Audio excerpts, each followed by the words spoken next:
हम लोग मार्केटिंग वाला चैप्टर कर रहे थे। We did demand and supply वाला पार्ट उसका। ठीक है, तो अब उसके बाद से हम let's start doing it. Demand and supply में कोई प्रॉब्लम थी? Do you want me to explain it again या उससे आगे चलें? नहीं सर, इससे आगे चले। ओके।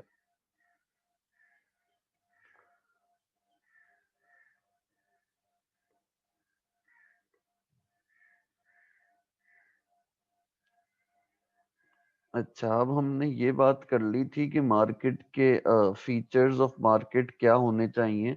मतलब successful marketing requires firms to understand which market they are operating in, who their consumers are. ये बहुत इंपॉर्टेंट पॉइंट होता है। अगर आपने ओ लेवल्स में बिजनेस स्टडीज पढ़ी हो तो हु देयर कंज्यूमर्स को बेसिकली हम टारगेट ऑडियंस कहते हैं। ठीक है। अपार्ट फ्रॉम दैट ये बोलते हैं कि वेयर दे आर लोकेटेड, मतलब आपकी पोजीशन कहाँ है और क्या मार्केट आपकी ग्रो कर रही है या नहीं कर रही, और ओवरऑल आपकी मार्केट का शेयर क्या है। तो इसको अगर हम सम अप करें तो ये देयर आर सर्टेन पॉइंट। सबसे पहला होता है मार्केट लोकेशन। तो ये बात याद रखो कि in today's world market location is not limited to the physical location, it is also online. ठीक है, तो अब आपकी इंटरनेशनल मार्केट जो है वो पूरी की पूरी ऑनलाइन हो गई है। Multi nationals have come in, regional markets, geographical areas. तो आपको लोकेशन इस तरीके की रखनी होती है जहाँ पे एक तो आपके सप्लायर्स भी करीब हो, ठीक है, और आपके कस्टमर्स भी करीब हो ताकि आपकी ट्रांसपोर्टेशन कॉस्ट कम रहे। दूसरा, आपके पास लाइक एक्सपैंड करने का चांस हो कि अगर आप लोकल मार्केट में हो तो आप नेशनल जा सको, नेशनल मार्केट में हो तो इंटरनेशनल जा सको। तो मार्केट लोकेशन इसलिए जरूरी है। मार्केट साइज क्या होती है? They are measured in two ways. एक होता है वॉल्यूम ऑफ सेल्स, कितने यूनिट्स बेच रहे हो, और दूसरा होता है कितनी अमाउंट बेच रहे हो, मतलब कितने अमाउंट के यूनिट्स बेच रहे हो। तो both of them are very important. अगर आप ये नहीं आपको पता होगा तो प्रॉब्लम ये हो सकती है कि marketing manager can not access whether a market is worth entering और नॉट। अब कोई नया बंदा आता है, उसको पता ही नहीं होगा कि इस मार्केट में आना भी चाहिए या नहीं। दूसरा, अगर आपको ये पता हो कि मार्केट साइज क्या है तो आप अपना मार्केट शेयर कैलकुलेट कर सकते हो, और ये आप आइडेंटिफाई कर सकते हो कि ग्रोथ हो रही है या नहीं। The third one is market growth. It is simple that you get to know कि overall market जो है कि अगर आपका total size of the market, that is percentage of sales, increase कर रही है तो over a period of time वो volume है या वो क्या नाम है ओवरऑल सेल्स रेवेन्यू है, अगर वो इंक्रीज कर रहा है तो दैट वुड मीन कि आप जो है ओवरऑल ग्रोथ स्टेज पे हो। So that is another important point related to market. Then we have market share. Waleed, आप आ गए हो? जी सर। ओके। अच्छा, मार्केट शेयर क्या होता है? मार्केट शेयर ये होता है कि पूरी जो इंडस्ट्री है वो 100% होती है, उसकी सेल्स 100% है। आउट ऑफ दोज 100% आप कितना सेल कर रहे हो in the market, that is market share. ठीक है, तो ये तो one of the major motives of country objectives of the company यही होता है कि आपका मार्केट शेयर बढ़ता चला जाए। उससे आपको ओवरऑल बहुत फायदे होते हैं। ठीक है, अगर आपका मार्केट शेयर बढ़ता है तो आपके कंपेटिटर से ज्यादा होता है, इसकी वजह से आपके प्रॉफिट ज्यादा हो सकते हैं, एक बात। दूसरा ये कि रिटेलर्स जो हैं वो आपका प्रोडक्ट रखने में ज़्यादा खुश होंगे in comparison to the competitors. ठीक है, बिकॉज ऑफ विच आपका जो प्रोडक्ट है वो कम डिस्काउंट रेट पे बिक रहा होगा और इस वजह से आपको ज़्यादा प्रॉफिट मिल रहा होगा। फिर अगर आप मार्केट लीडर बन जाते हो तो आपको एडवर्टाइज भी कम करना है, प्रमोशन भी कम करनी है, लोग डायरेक्टली आपके ब्रांड पे जाएंगे। इसका बेस्ट एग्जांपल है Surf Excel.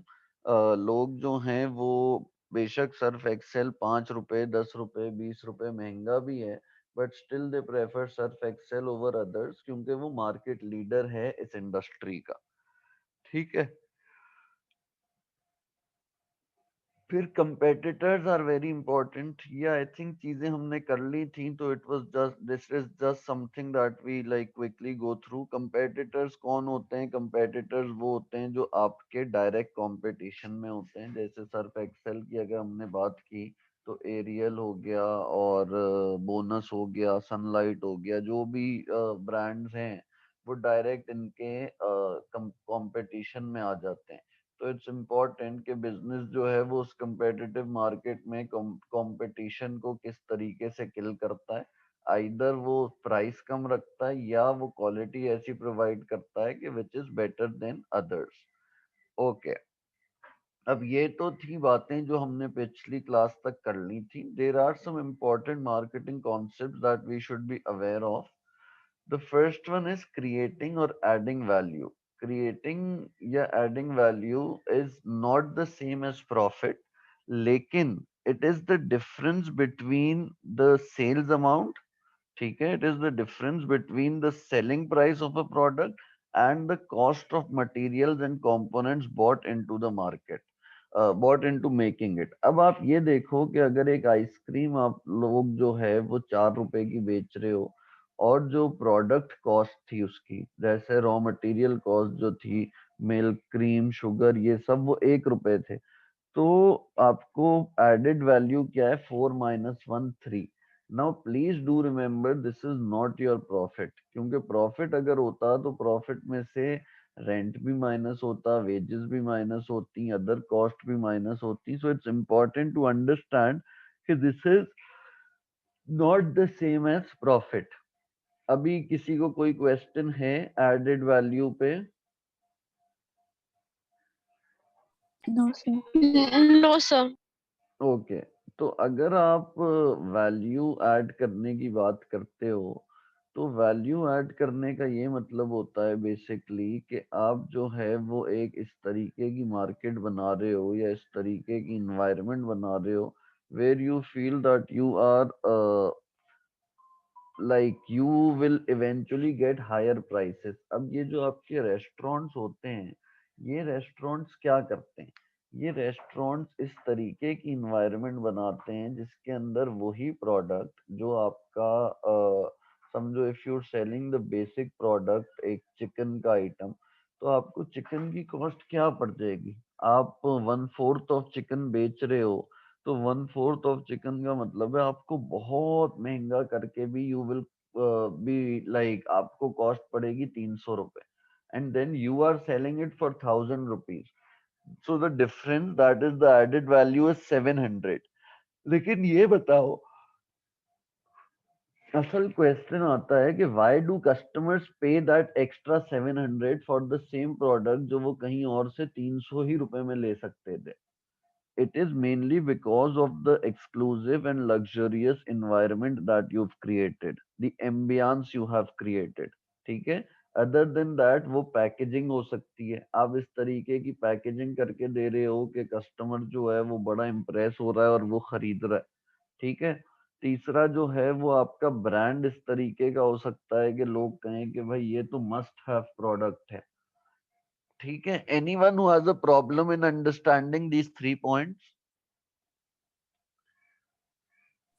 No, sir. Okay, perfect, ठीक है। तो अब इसके लिए हम एक और पॉइंट पे आते हैं, वो होता है unique selling point. Unique selling point ये होता है कि आपके प्रोडक्ट में कोई ऐसी चीज होती है जो प्रोडक्ट डिफरेंशिएशन होती है, मतलब that is a special feature which your competitor does not have. अब ऐसी क्या चीज आपके पास हो सकती है जो कंपेटिटर के पास नहीं हो? वो हो सकता है कोई प्राइस हो, मतलब आप इतनी कम प्राइस चार्ज कर रहे हो। वो हो सकता है, अगर हम ये प्रोडक्ट्स की बात कर रहे हैं, तो वो टेस्ट हो। वो हो सकता है आपके पास कोई जगह हो, जो चीज कंपेटिटर के पास नहीं है, ठीक है? अब आप एग्जाम्पल सोचो कोई ऐसा कि जिसके अंदर कंपेटिटर के पास ऐसी कोई चीज ना हो जो आपके पास हो। सोचो एनीथिंग, एनी ब्रांड इस तरीके का जिसके पास जो ऐसा चीज हो जो कंपेटिटर के पास ना हो। Can anyone think of it?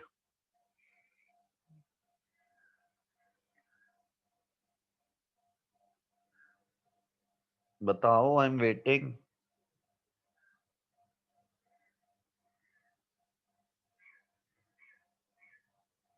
Waleed, Anushe, महा, I am waiting for your answer. नहीं सर, नहीं पता। कोई भी ऐसा ब्रांड जहन में नहीं आ रहा जो डिफरेंट लाता हो?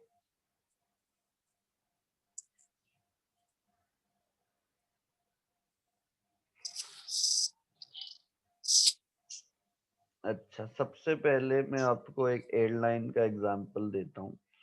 एक एयरलाइन थी यूएस की, उसका नाम था साउथ वेस्ट एयरलाइंस, ठीक है। उनका क्या काम था, वो कहते थे कि हमारा यूनिक सेलिंग प्रोपोजिशन या यूनिक सेलिंग पॉइंट ये है कि हम आपको एक बहुत ही सस्ता जो है वो देंगे, बहुत ही सस्ता टिकट देंगे, लेकिन उस सस्ते टिकट में पॉइंट ये होगा कि हम आपको खाना नहीं देंगे। सो लोकल फ्लाइट्स में आपको खाना हम नहीं देंगे, और उस फ्लाइट को मतलब आप जो है वो विदाउट फूड जाओगे, but eventually it would be cheaper, ठीक है।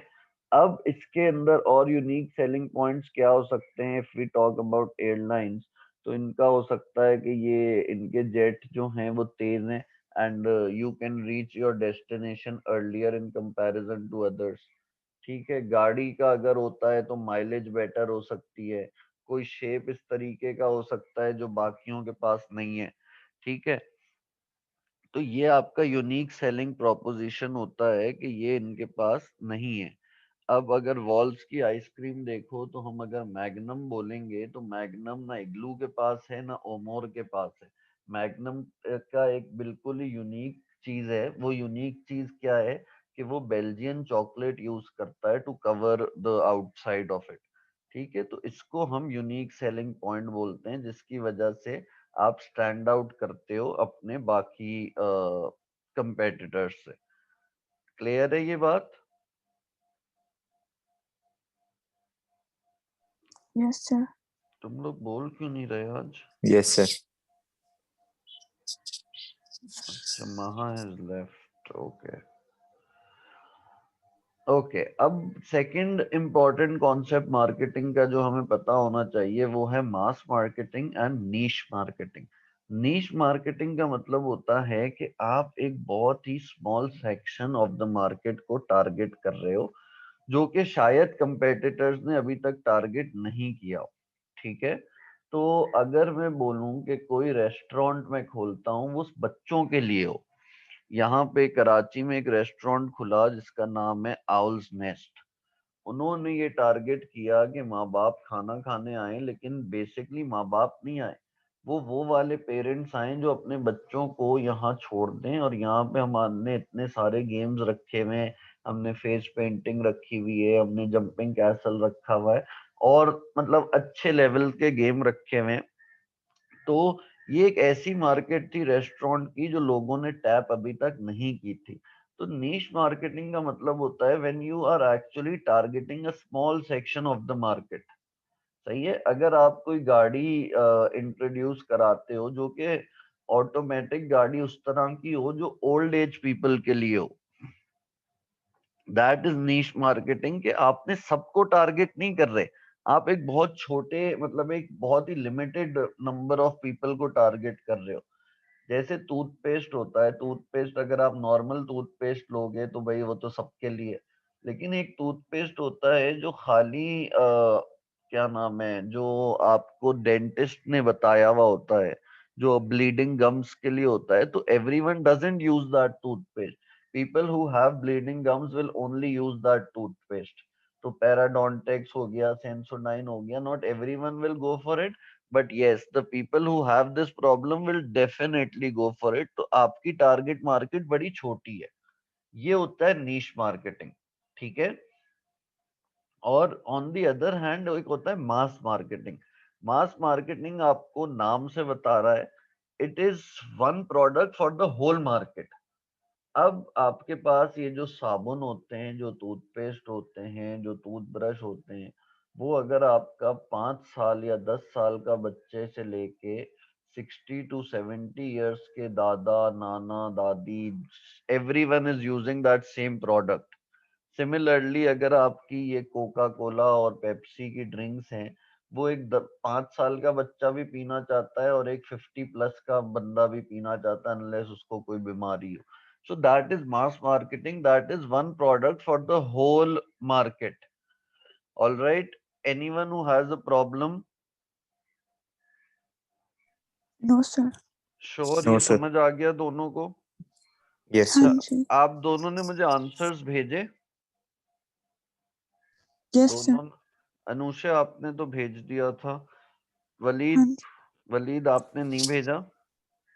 जी सर, मैं अभी भेज दूंगा क्लास के बाद। हाँ देखो, प्लीज क्वेश्चंस करो, ऐसे ही हमें एक एक क्लास थोड़े दिनों में करनी होगी ये, ताकि मुझे आइडिया हो where do you stand. All right, yes sir. Okay. Niche marketing के एडवांटेजेस क्या हैं? नीश मार्केटिंग का एडवांटेज ये है कि अगर तो आपकी जो स्मॉल फर्म्स हैं, they will only be able to survive because वो एक अलग प्रोडक्ट ला रहे हैं which is not dominated by large firms. अगर मैं बोलूँ भाई ऑलरेडी कोलगेट, क्लोजअप और ये सब मौजूद हैं, और मैं एक छोटा सा एक नया ब्रांड लेके खड़ा हो जाऊं टूथपेस्ट का, तो मुझे ऑब्वियसली पता है कि वो नहीं चलेगा। लेकिन अगर मैं उसमें कोई स्पेशल फीचर ले आऊं, जैसे मैंने बताया पैराडोंटेक्स जो है वो स्पेशल फीचर लाया था, तो मतलब वो ब्लीडिंग गम्स के लिए, तो वो फिर भी सरवाइव कर सकता है, वरना वो नहीं सरवाइव करेगा। ठीक है। सेकंड इज कि कुछ मार्केट्स हैं विच आर स्टिल अनएक्सप्लॉइटेड। जैसे मैंने आपको आउल्स नेस्ट वाला एग्जांपल दिया था कि वो मार्केट अभी तक अनएक्सप्लॉइटेड थी, यहाँ पे जो है वो कंपेटिटर्स नहीं आए थे।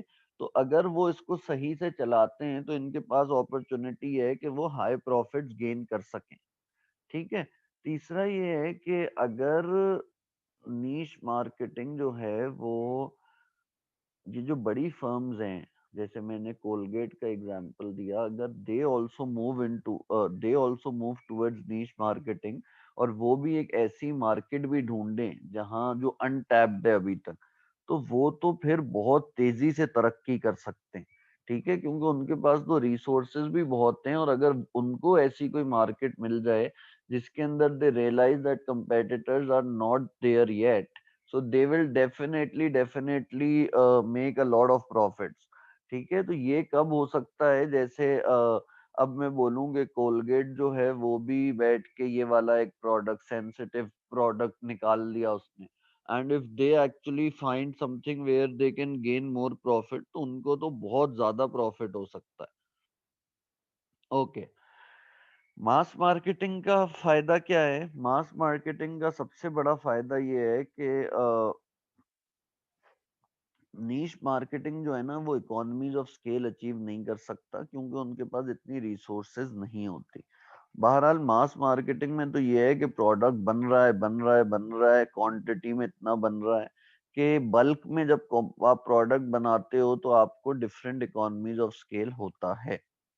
Second is mass market strategies run fewer risk than niche market strategies. इसका ये बड़ा इंपॉर्टेंट पॉइंट है। अगर कोलगेट का एक वेरिएंट नहीं चलेगा, अगर इन्होंने वो जो कोल करके एक वेरिएंट निकाला है जो ब्लैक टूथपेस्ट है, वो नहीं भी चला तो कोई बात नहीं। क्यों? क्योंकि बाकी चीजें उसकी प्राइस कवर कर लेती है।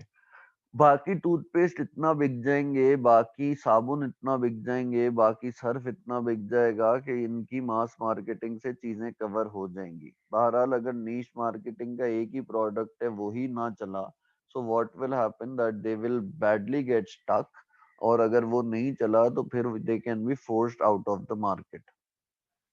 सही है? क्लियर है ये? Yes, sir. Yes sir. Okay, moving on. Moving on to market segmentation. Market segmentation क्या होती है? मार्केट सेगमेंटेशन का मतलब है you are dividing your market. ठीक है, मार्केट सेगमेंटेशन का मतलब है that you divide your market. आप अपनी पूरी जो टारगेट ऑडियंस है या पूरी जो होल मार्केट है, उसमें से you divide the market in terms of certain examples. ठीक है, और उसको डिवाइड करके फिर आप उसको टारगेट करते हो, सेगमेंट्स को टारगेट करते हो। जैसे मैं बोलूं कि अब यही अगर हमने टूथपेस्ट वाला एग्जांपल लिया, तो कोलगेट ने बच्चों को सेगमेंट अलग किया, मतलब 0 to 10 एज के बच्चे एक तरफ, फिर 11 to 25 के एक तरफ, और 25 to 60 के एक तरफ। तो इन्होंने क्या टारगेट किया कि 0 to 10 के लिए वो बबल गम वाले टूथपेस्ट निकाल दिए। तो ये सेगमेंट करके, मतलब मार्केट को डिवाइड करके इस तरीके से टारगेट किया कि उनके लिए एक अलग ही तरीके का प्रोडक्ट बना दिया। ठीक है, टारगेट मार्केट जो आप सेगमेंट करते हो, it is not only based on age, it can be based on different things. अब मैं आपको बताता हूँ किस किस चीज पे आप मार्केट को सेगमेंट कर सकते हो। पहला होता है ज्योग्राफिकल डिफरेंसेस। ठीक है, ज्योग्राफिकल डिफरेंसेस का मतलब है कि कराची एक ज्योग्राफिकल एरिया है, लाहौर एक ज्योग्राफिकल एरिया है, कोयटा एक ज्योग्राफिकल एरिया है। Now we talk about that, अगर यहाँ पे स्टूडेंट बिरयानी खुला होगा कराची में, तो it will like be a very popular brand. क्यों? क्योंकि स्टूडेंट बिरयानी ने ज्योग्राफिकली अपने आप को इस तरीके से सेगमेंट किया है कि वो कहता है कि भाई कराची के लोगों को जिस तरह की बिरयानी पसंद है, we are providing that type of biryani to them. However, अगर हम यही बिरयानी लेके लाहौर चले जाएं, तो we would not be successful because Lahore does not prefer the same masala which we do. तो इस वजह से प्रॉब्लम्स कैन अराइज, और आपको अपनी मार्केट को इस तरीके से डिवाइड करना है क्योंकि कंज्यूमर्स के टेस्ट डिफरेंट होते हैं। In Karachi, you see a lot of people buying very, very expensive clothes. However, in Lahore and in Islamabad, you don't see people buying this heavy clothes. ठीक है ना, heavy ना इतने expensive।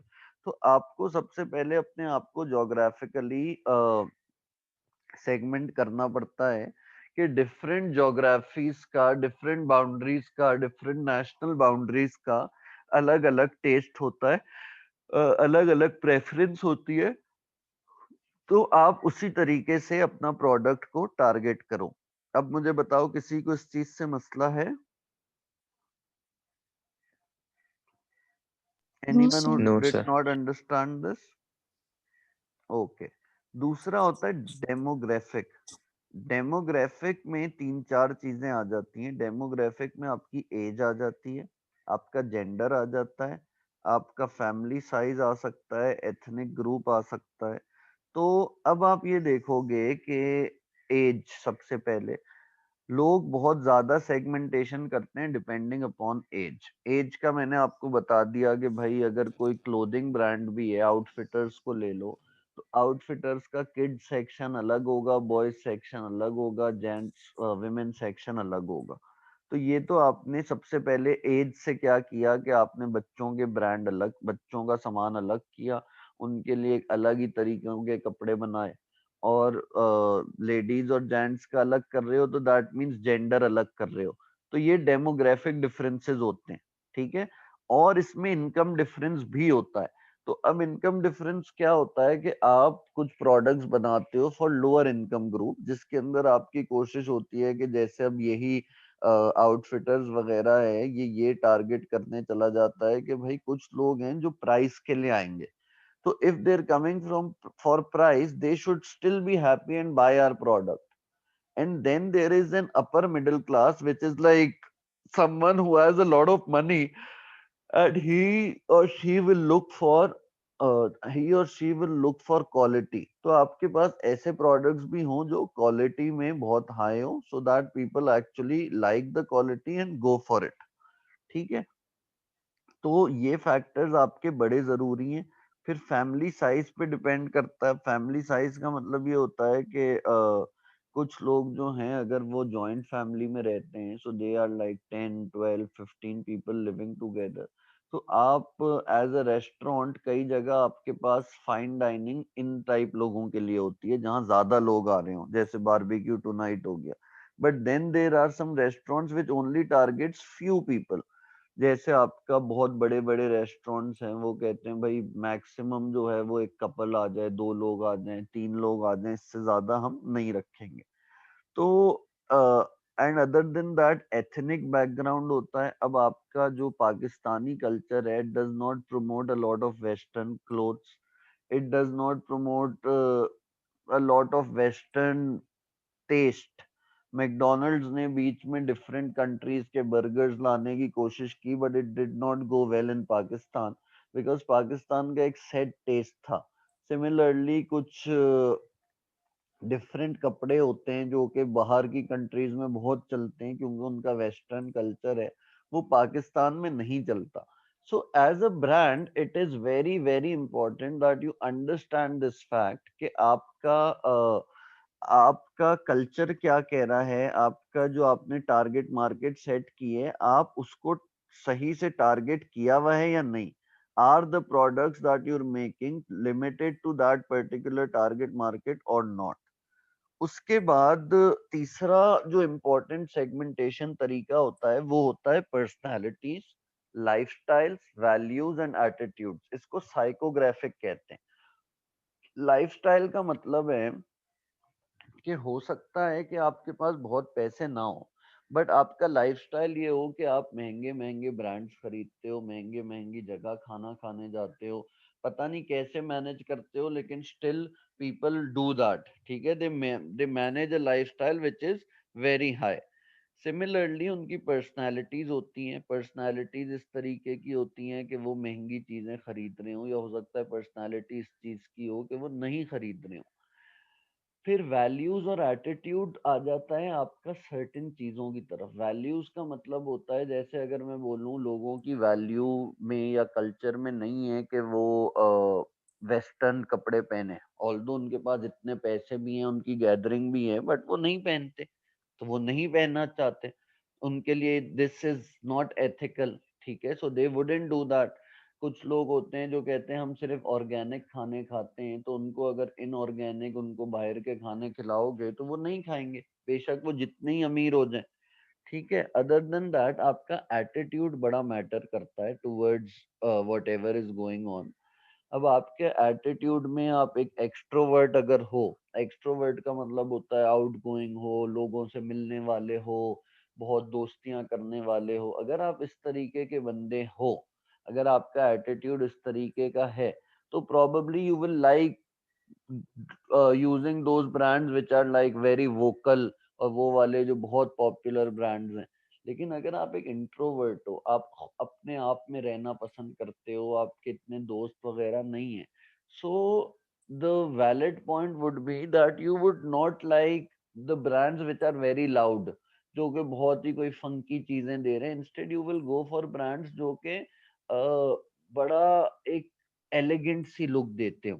ठीक है, तो इस तरीके से आप अपने मार्केट को सेगमेंट करते हो और उसको टारगेट करते हो। सिर्फ सेगमेंट करने का मतलब है मार्केट को ब्रेक डाउन करना इन टर्म्स ऑफ दिस, और टारगेट करने का मतलब है कि फिर जब आपको पता हो कि ये कौन से ब्रांड मतलब क्या चीज पसंद कर रहे हैं, तो फिर उनके लिए उस तरीके की चीज बनाना is target market is targeting. ठीक है, एनी प्रॉब्लम्स?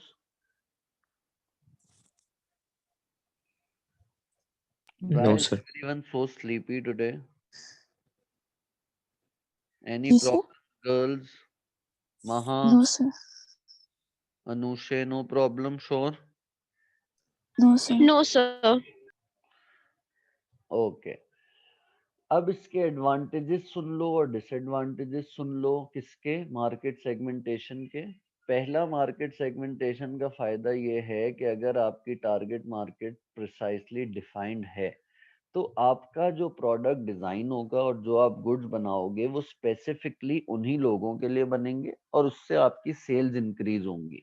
अगर आप बोलते हो कि मैं बैग्स बना रहा हूँ और मैं बच्चों के लिए बना रहा हूँ, तो अगर बच्चों के लिए बना रहा हूँ बैग्स, तो जाहिर है कुछ कार्टूनिश बैग्स होने चाहिए। तो आपको पहले से ही पता होगा और आप इसकी वजह से वही डिजाइन बनाओगे जिससे आपकी सेल्स इंक्रीज करेंगी। एक बात। दूसरी बात क्या है, एक मिनट। अच्छा, हमारी मीटिंग जो है वो एंड होने वाली है थोड़ी देर में, सो विल स्टार्ट अगेन, लेकिन अभी तो है। सेकेंड इज कि you can identify the gaps in the market. देखो ये बड़ी जरूरी चीज है। जब भी आप इंशाल्लाह आगे जिंदगी में बिजनेस करने आओगे तो लोग बहुत पैसे लगाते हैं रिसर्च एंड डेवलपमेंट में। रिसर्च एंड डेवलपमेंट में वो किस चीज को देखते हैं? अब मैं आपको एक छोटा सा एग्जांपल देता हूँ। My brother works in Dolmen Mall. ठीक है, तो डॉल्मेन मॉल वाले किस तरीके से R&D लगाते हैं, वो ये देखते हैं कि भाई यहाँ तीन पे 4-5 मॉल्स हैं, कौन सा ब्रांड ऐसा है जो बहुत पॉपुलर है, जो सब जगह होना चाहिए, एक बात। और कौन सा ब्रांड ऐसा है जो कि यहाँ पे कराची में मौजूद नहीं है और जो अगर हम ले आए तो लोग पागलों की तरह विल एंटर द मॉल। ठीक है, तो इस तरीके से वो ऐसे वो ढूंढते हैं। जैसे इनके पास एक ब्रांड है डेबिनहैम्स, वो कहीं और आपको नहीं मिलेगा, तो उसके लिए बहुत सारे लोग आएंगे। ठीक है, कई दफा ऐसे खाने वाले आइटम फूड कोर्ट में होते हैं which is not present anywhere else. So आपकी कोशिश होती है कि वो ऐसे ब्रांड्स आ जाएं जो कि यहाँ पे मौजूद नहीं है, इसकी वजह से आपकी सेल्स बढ़ सकती है। तीसरा, अगर आपको अपनी टारगेट मार्केट पता है तो आप डिफरेंशिएटेड मार्केटिंग स्ट्रेटजीज यूज करोगे जो कि सिर्फ टारगेट करेगी उस पर्टिकुलर ग्रुप को। अब मैंने बोला कि अगर हम वो बच्चों के बैग्स बनाएंगे तो हमारे एडवर्टाइजमेंट भी उसका ऐसा ही होगा जो बच्चों से रिलेट करेगा। अब ये तो नहीं होगा कि आंटीज को ले आओगे और दिखाओगे कि हम जो है वो वो हम बैग्स बेच रहे हैं और बैग्स जो हैं वो बच्चों के हो, नहीं। If you're specifically making it for the kids, so you will specifically make the advertisement for the kids and they will actually like it and eventually your sales will increase. उसके बाद आप आगे हम प्राइस का कभी पढ़े, मतलब price का भी पढ़ेंगे। एक प्राइस डिस्क्रिमिनेशन होता है। इसका मतलब है you can charge higher prices because it is something that is unique, something that is different. तो लोग जब आपके डिफरेंट को लाइक करेंगे तो आप बोलोगे बेहतरीन हो गया ये तो। और इस बेहतरीन को हम कैसे करेंगे आगे चलेंगे कि हम इस पे ज्यादा प्राइस चार्ज कर सकते हैं। अच्छा, प्रॉब्लम क्या है?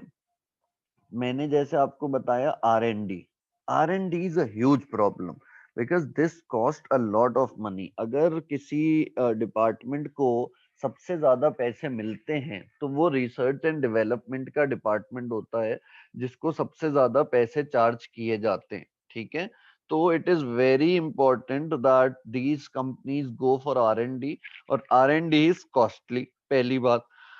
दूसरा, अब अगर आप टारगेट सेगमेंट कर देते हो अपनी मार्केट को, लाइक ब्रेक डाउन कर देते हो 4 डिफरेंट ग्रुप्स में, तो आपको 4 डिफरेंट एडवर्टाइजमेंट बनाने पड़ते हैं या प्रमोशनल स्ट्रेटजीज बनानी पड़ती हैं which is very costly again. ठीक है, तो इस बात का भी ख्याल करना पड़ता है।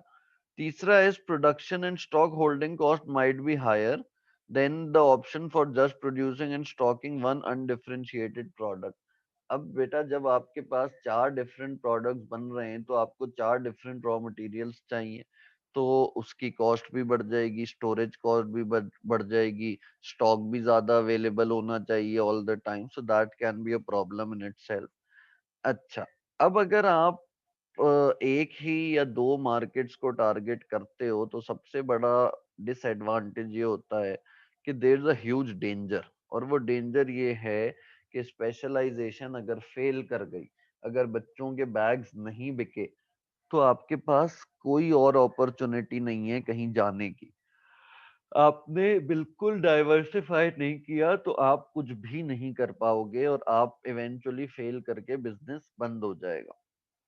ठीक है, लास्ट इन्होंने वही पॉइंट को दोबारा रिपीट कर दिया कि extensive market research is needed. That means आपको बहुत सारे पैसे चाहिए होंगे और रिसर्च करनी होगी कि हम किस मार्केट में एंटर करें। ठीक है, अब any questions before we go on to these few questions that are given over here? No, sir. No sir.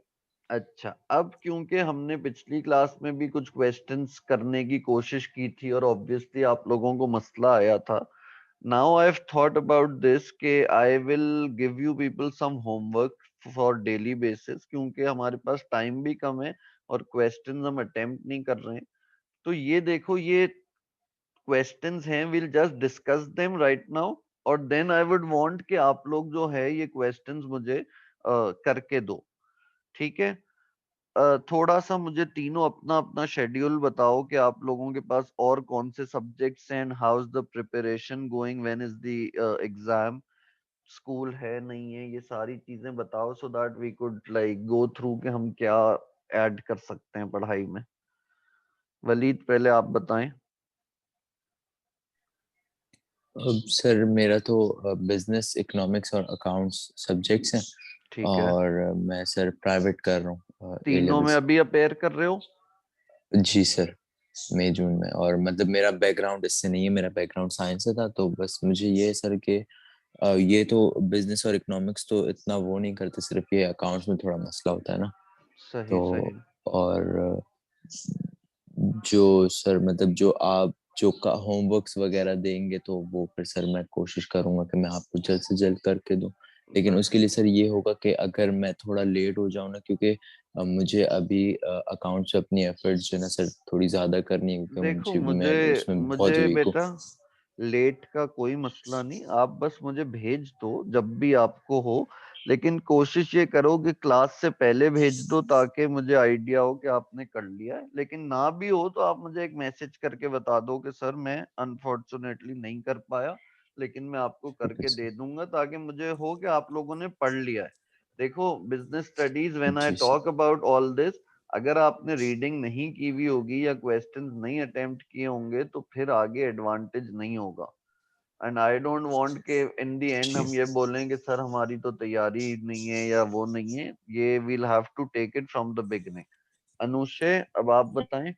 आप हमें ट्यूसडे को दे दिया करें ताकि हम थ्रू द वीक करके आपको संडे की क्लास तक हम हाँ, आपको सबमिट करवा दिया करें। ये सही है। उससे हमारे पास टाइम भी होगा, हम लोग अपने स्केड्यूल को मैनेज करके उस through the week class to class होंगे, तब हमारे पास काफी टाइम होगा। बस ट्यूसडे टू संडे के बीच वाले टाइम में हम आप जितना काम देंगे हम आपको संडे तक सबमिट कर देंगे। ठीक है, ठीक है। अब मुझे आप अपने सब्जेक्ट्स बता दो, आपके सब्जेक्ट्स क्या हैं? सर बिजनेस साइकोलॉजी जीपी, लेकिन मैंने इस साल पेपर्स नहीं देने, मैंने A2 में देने अच्छा, ए टूज में देना है, ठीक है। हैं। और महा आपका? Sir, I'm a private candidate too, लेकिन I'm thinking to appear in October, November for my business, for my both AS and AA2. Okay okay, चलो दैट्स फाइन।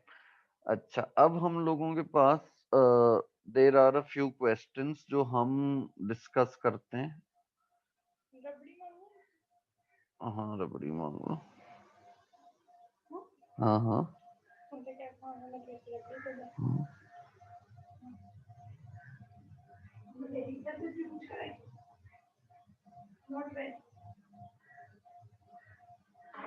ओके, यहाँ हमारी मीटिंग एंड हो रही है 1 मिनट में, so after 10 minutes when we begin तो will discuss these questions, और फिर ये क्वेश्चंस होमवर्क में मिल जाएंगे, तो पहले हम डिस्कस कर लेंगे और फिर हम उसको कंटिन्यू कर लेंगे, ठीक है? Sir, did you check the answers we sent to you? जी, एग्जैक्टली आई डिड। मैं आप लोगों को असल में यहाँ इवेल्युएट नहीं करूंगा, I will send you the entire note जो मैंने लिखा है उसके लिए ना, मार्क्स भी और जो मेरी मतलब इवेल्युएशन है कि आप कहाँ इम्प्रूव कर सकते हो, ठीक है? तो वो आई डोंट थिंक कि डिस्कस करना सबके साथ सही है। I will send you either voice notes on your WhatsApp या एक मैसेज कर दूंगा, ठीक है? ठीक है सर। तो वो आई विल डू दैट। बस अभी हमारी मीटिंग ऑलमोस्ट एंड हो रही है, तो ये एंड हो जाए तो we'll start after 10 minutes and in that will discuss the question.